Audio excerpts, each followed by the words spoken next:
my guy Chad did a video yesterday, and he was talking about the part-time employee that he just hired, and everything that he's saying about the employer, I mean, dude, it's like that's exactly the same exact things that I see and look at and take note of when I got a new guy out here.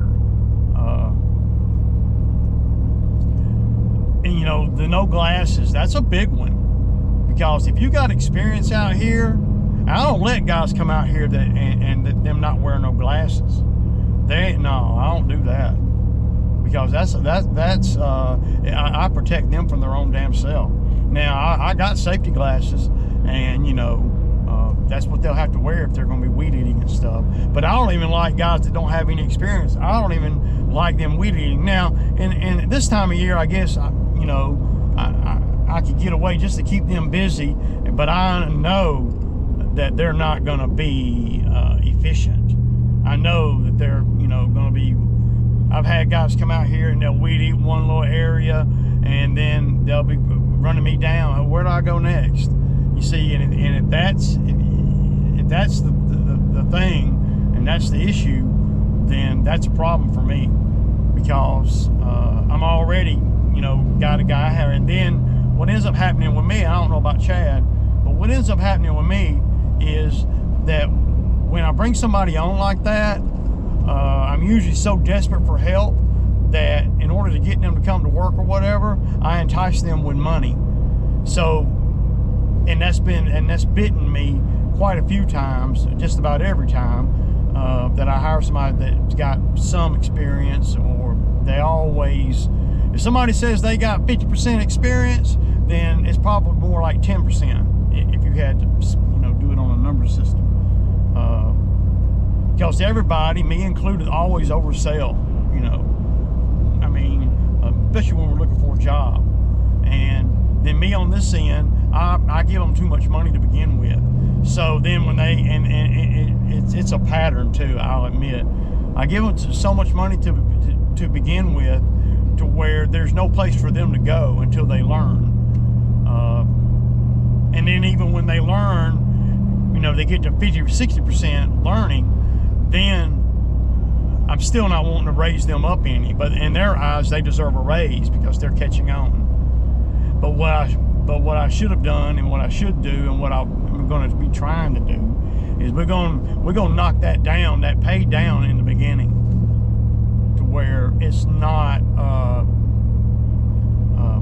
going to rub me the wrong way when I see I'm paying a guy, you know, $25 an hour, and he don't even know how to crank the weed eater up or whatever. He don't even know, you know, fuel mix and you know, what to do, or he doesn't know how to blow a property, or doesn't know, you know. And I know Chad knows, and Chad, you live in it right now. The good thing with Chad, though, is he's got a savior in Justin being that guy. And that is critical. If I just had one guy like Justin, then I could go, I could handle things a lot better on finding another guy. What happens with me is, since I don't have that Justin guy, you know, that Chad has over at Green Acres, then I'm in the constant state of trying to find him. And so there's never, it's always a high turnover in that spot. And if Chad had the same high turnover in that spot, then he would be, well, he'd be in trouble, and he'd always be in the constant state of training, and he's got probably, I'm sure that he's got a lot more customers than I got. So if something happens with Justin, God forbid, you know, if I had a guy like Justin, he would never leave because of money. Put it like that. He wouldn't quit because of money. Because I would have to pay him whatever he, you know, wouldn't quit because of money. He might quit because of the weather or because of family or whatever, but it wouldn't be because of money, because I wasn't paying him enough. I'd have to always make sure I'm paying him enough and then some, because without him I would be looking crazy. And Chad, if you're watching, you already know that. You might not say that on a video, but you know what I know, that you know that I know. And life without Justin would be, well, just watch some of my videos. That would be life without Justin. And you know, and bringing on the part-time guy, well, if you don't have Justin out there, then the part-time guy, well, and you got to show him, and you don't have anybody doing anything else on the other, you know, other properties while you're teaching this young guy. Yeah. Then what ends up happening in the semi long term is the customers suffer, because you got so much work. I got so much work, you know, that, and then we're talking about summertime, that there's not enough time for me and a new guy to even do the work in one truck, everything. There's just simply not enough time. And then this time of year it gets dark really early too. But kudos to you know, kudos to Chad for having the ability to hire someone in a green guy, you know, this time of year. Kudos to him for that, man, because that's saying something right there, man. That's telling you how busy he is to have the ability to hire a part-timer or a full-timer this time of year. So there's no way, and already have a, you know, a steady Justin out there, and now to hire the third guy. Most guys in this business are not hiring, you know, in the fall, winter months. They're not. So,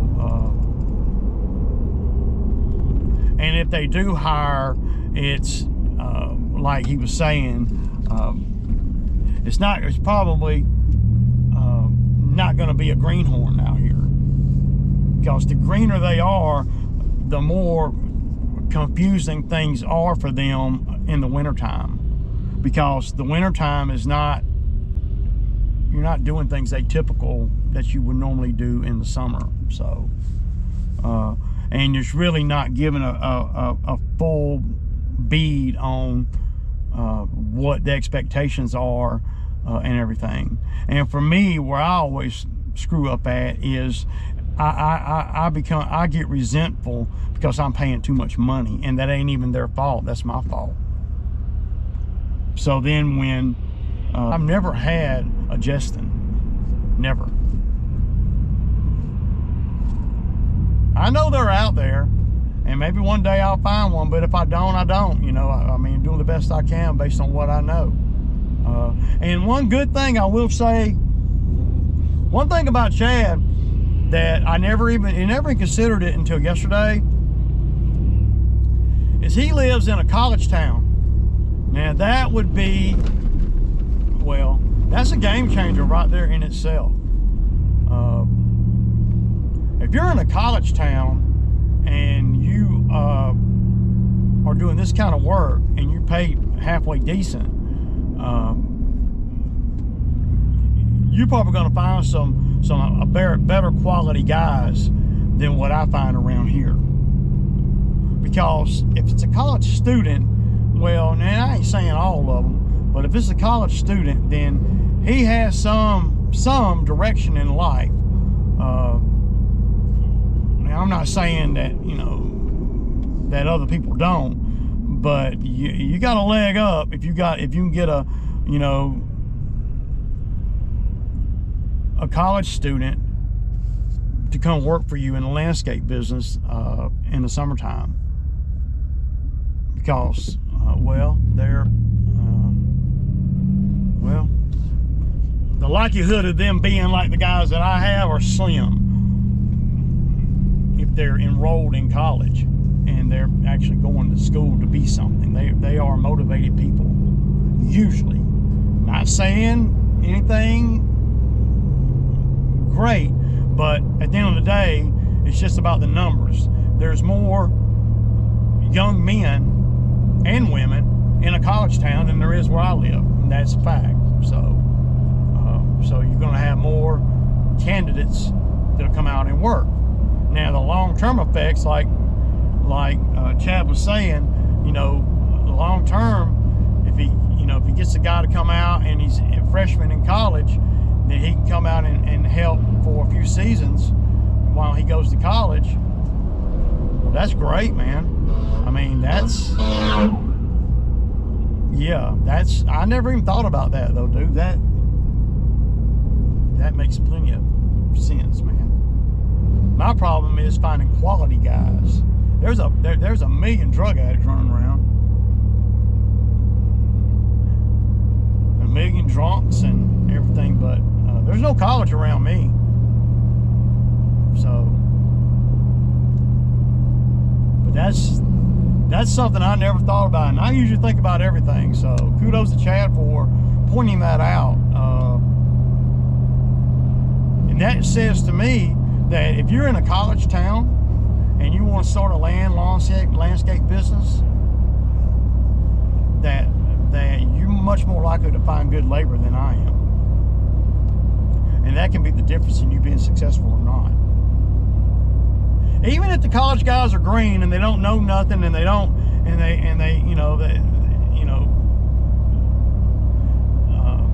just having the abundance of young men, women out there that are at that age and need money because they're in college. I mean, and working out here with a guy like me or Chad is, well, it might not be the most desirable work, but it's a lot easier and it'll probably be a lot more money than they could get anywhere else at that point in their life. And most of them are going to college probably to be something else. And I'm not saying college is a good or bad thing. I don't particularly agree with people taking on, $80,000 or $90,000 in debt to get a college degree and then, have to pay all that money back. Now, if they're going to be a doctor, an eye surgeon, or a dentist, or a lawyer, or something like that, and they got a set goal that they're going. But I think the majority of college students, going to college is just what their parents told them they had to do, and that's just the path of least resistance for their family to keep, funding their life, if you will. Not all. I don't want to say all, but a lot. So.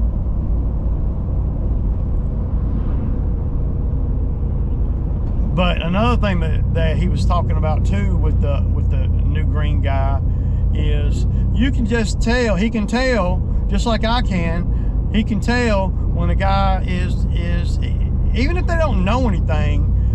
You can tell if they've been around workers before, where he's had to work with his hands and think. Maybe his dad was a machine operator, or maybe his uncles, he helped his uncles or something in the summer when he was in school, or maybe he grew up where his family might have had some kind of excavation business, lawn care business, or some kind of outdoor business. Then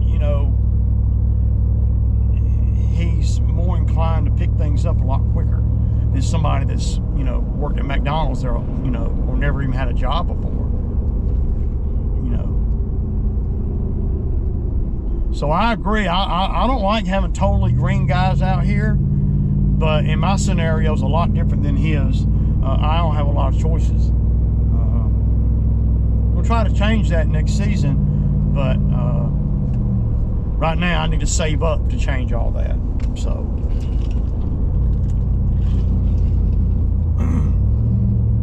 but I can tell right away if a guy going to be able to pick up what I'm putting down. And I will say there is something a whole lot to be said about somebody showing up on time. And they don't know that they need glasses, and they don't know the proper footwear, and they don't know anything, then that's okay. Just don't tell me you do. That's what bothers me more than anything, because I'll set up a bunch of work only to realize, oh, man, we're not even going to get to that one or that one. So I'm going to call these customers back till I'm going to push off to tomorrow or whatever. You got to assess where the new guy, green guy is. And it's hard to assess him in one day or whatever. But guys like me and Chad that's been doing this a long time, we can see the writing on the wall. And I don't know about today, but I would not be surprised if the young man don't come back to work. I wouldn't be surprised at all. And I'm sure if he don't, Chad will mention that in the video.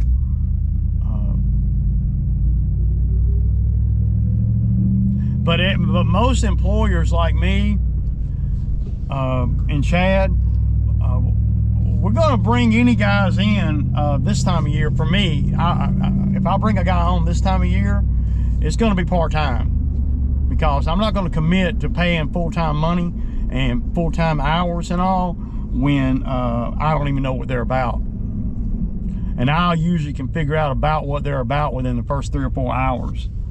Now, sometimes I'm a little bit off, but most of the time I'm spot on. I can tell when somebody's heart's not in it, you know.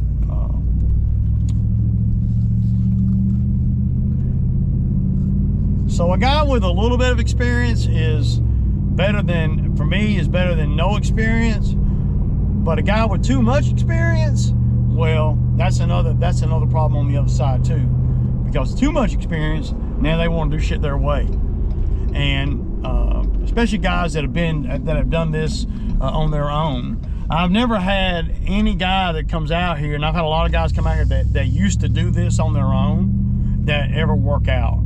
Well, I ain't never had any guy really work out. They don't never work out when they have done this on their own at any point, because they start doing things like they would do things in their own business. The last 2 guys I had out here had their own gig at one time or another, but they end up working for me. And well, once you get a taste of ownership and entrepreneurship and everything, as far as the money goes, it's hard to take a back seat after that. It's just hard to. I'm not saying impossible, but it's hard to take a back seat and, you know, and listen to the guy that you're paying, that's paying you in a business that you used to run. Because you're going to, you know, and then you get a lot of backlash, and that's where I always have problems with guys that's got a pretty good bit of experience. Now, if they got good experience and they're weed eater guys and they're ground guys, that's what I want. I just need a guy that can move around the properties really good. That's just my thinking. That kind of, you know, that flow with the property like I talk about all the time. And a green guy ain't. A green guy is really going to hold you up more than he really helps the first 2 weeks or so. Because you'll see him, you'll tell him to blow over there, and he'll be blowing over there. And over there is not even what we're getting paid for.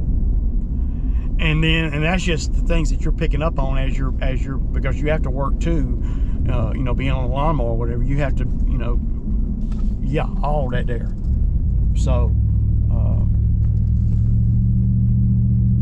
that's what I've ran into with just about every guy that doesn't have no experience. It ends up costing me. I mean, we can do more work, I guess, but it's not because of him. It's because of me putting him in the scenario that I know he's not going to screw nothing up. It ain't because of his ability to do anything. It's because of my ability to see really quick where he's at. You got to find out where they're at, and if you don't know what I mean by that, then you ain't ready to hire nobody. There's stages in this game, you know, and a lot of times guys that have done their own gig before and now they're not, for whatever reason, they couldn't make money at it, they whatever, and then they come back to work for somebody. Well, they are the hardest to deal with, because they kind of know what kind of money's being made and they see what they're getting paid, and a lot of them don't like that. I've had guys come out here in 2 weeks and say, man, I should be getting you made $1,000, I should be getting at least 250 of that, 25% of that, or something like that, and you're paying me, $150. Because see, they know how much a business like this will make, because that's what they were charging, and that always ends up causing attitude with them. And then you throw that in with, well, okay, that's fine, I'm not going to pay that much, and also you're not going to be able to do it your way either. And that rubs these guys the wrong way. And if you got a kid out here that's eager to learn, and his financials are forcing him to work, and he's hungry and all that, a green guy can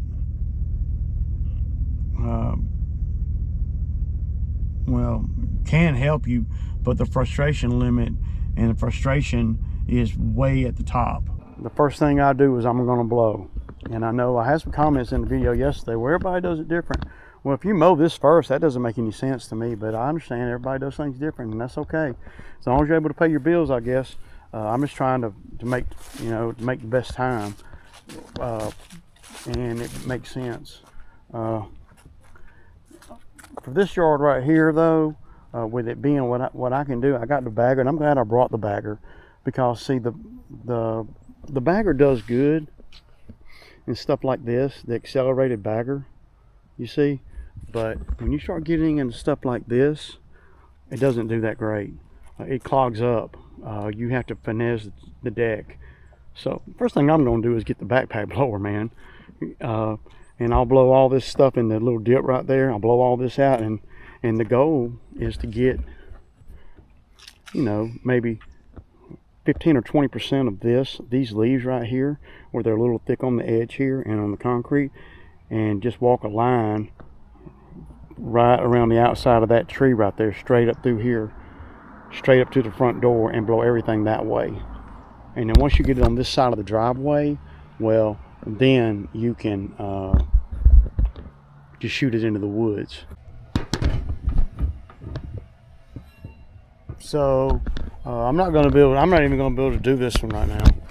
They got some contractors in the back, and big truck back there and everything. He didn't tell me all that. See, if the customer had told me all, he knew I was coming. I told him I was on my way. He said, okay. But the customer, I can't go in the back, because they got some AC contractor or something back there working on something.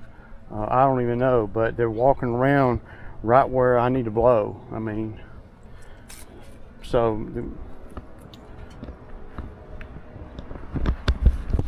I ain't liking it for sure, but I'll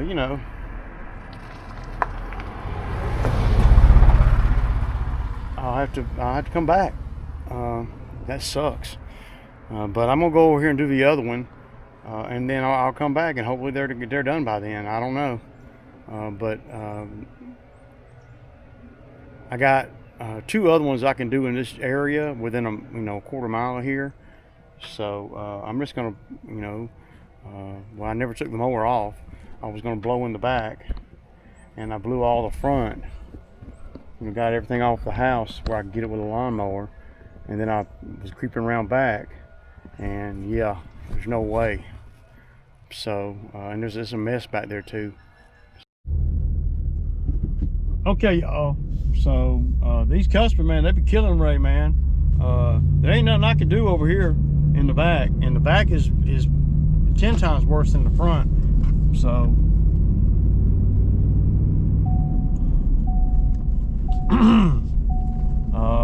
I didn't even do the front. I just blew out everything, and as soon as I realized I wasn't gonna be able to do it all right now, I pulled off of there, man.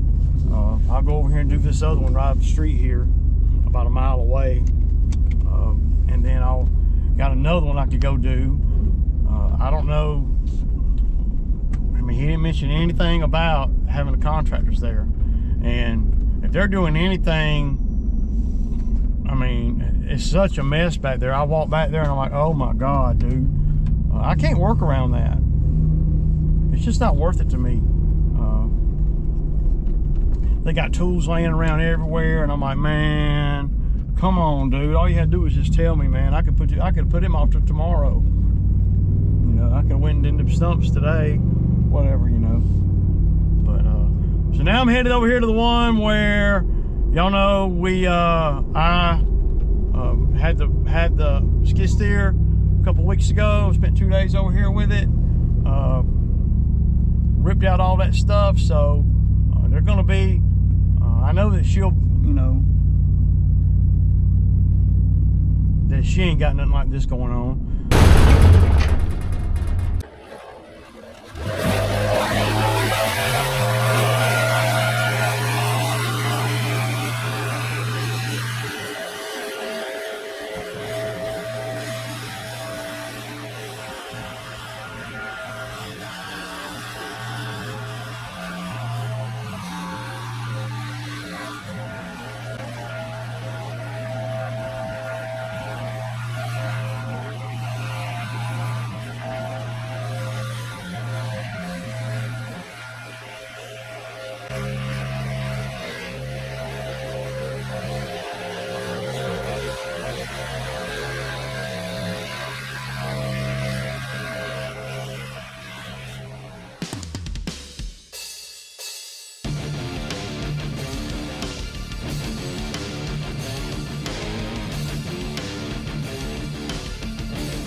There's a lot of money in the cleanup, so you can make pretty good.